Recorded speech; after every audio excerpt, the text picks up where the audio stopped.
Hai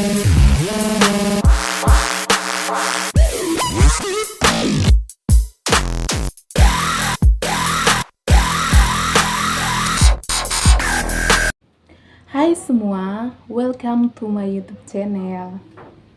Perkenalkan, nama saya Rina. Saya suka sekali membahas tentang gaya hidup minimalis, frugal living, budgeting, decluttering, dan kebiasaan-kebiasaan lainnya yang berhubungan dengan gaya hidup minimalis ini. Jadi hari ini teman-teman, kita akan membahas tentang 7 cara memulai gaya hidup minimalis. Sebelum kita masuk pada topik utama kita hari ini, saya ingin menyapa teman-teman dulu.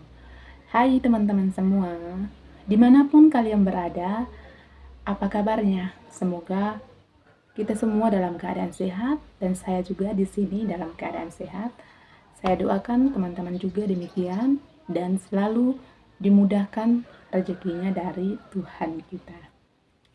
Jadi hari ini kita akan membahas tentang 7 tips memulai gaya hidup minimalis.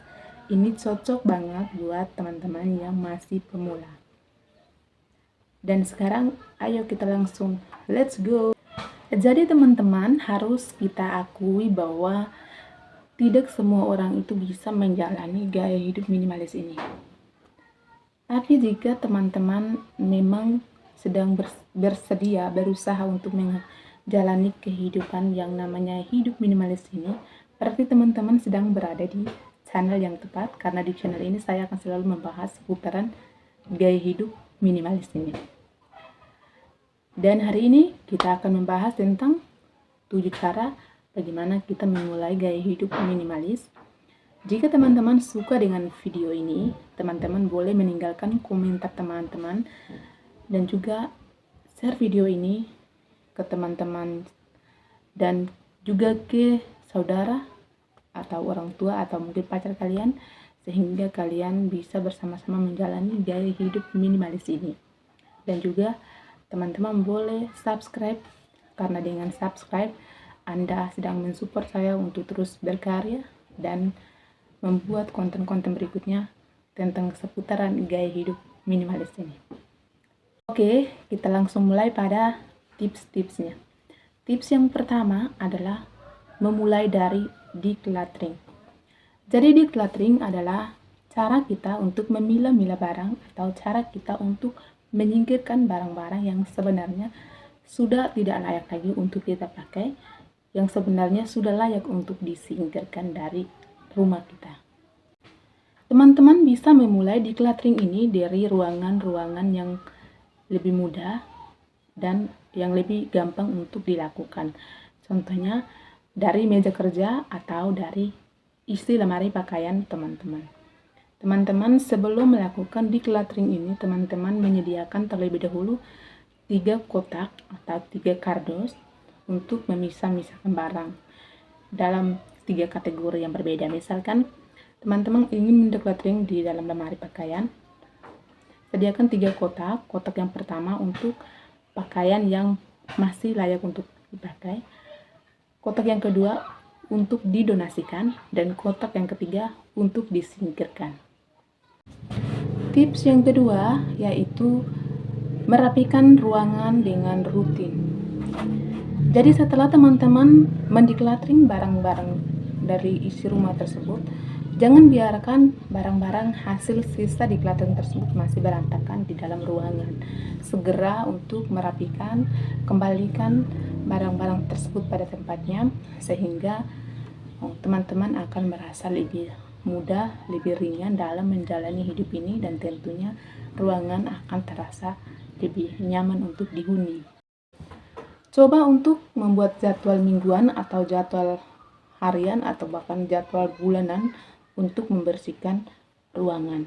Karena dengan membersihkan ruangan secara rutin, teman-teman akan merasa lebih tenang, hidup lebih adem, hidup lebih mudah untuk dijalani, dan tentunya rumah kita akan benar-benar rapi dan teratur.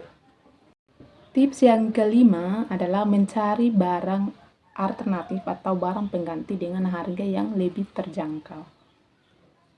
Jadi sebelum membeli barang yang mahal, cobalah untuk mencari barang-barang pengganti yang lebih murah dan tentunya lebih terjangkau. Misalnya, teman-teman mencari barang bekas sebagai barang penggantinya dan juga dengan harga yang berkualitas, dengan harga yang terjangkau. Karena dengan mencari barang alternatif atau barang pengganti dengan harga termurah atau harga terjangkau, tentunya teman-teman akan lebih menghemat keuangan teman-teman. Jadi belilah barang-barang pengganti dengan harga yang terjangkau dan juga bisa bertahan lama tentunya. Tips yang keenam adalah mengatur isi lemari pakaian. Jadi, mengatur isi lemari pakaian dapat membantu teman-teman agar dapat menyimpan pakaian atau baju teman-teman dengan rapi sehingga mudah dan cepat untuk ditemukan ketika ingin digunakan atau dipakai. Buatlah sistem penyimpanan yang mudah dan bisa dipahami dengan baik. Jadi misalnya nih, teman-teman menyimpan pakaian sesuai dengan modelnya atau selera teman-teman gitu. Misalkan teman-teman itu sukanya pakai hari ini pakai baju ini dan ini, Selasa pakai ini dan ini, dan seterusnya sampai pada hari yang berikutnya. Jadi teman-teman bisa menyimpannya berurutan sehingga teman-teman itu akan lebih mudah untuk mengambilnya di hari berikutnya. Jadi karena di dalam lemari pakaian tersebut sudah tinggal tersisa barang-barang yang benar-benar menjadi barang favorit kita ya, karena sudah kita decluttering sebelumnya. Jadi yang tersisa itu hanyalah sisa dari hasil decluttering kita.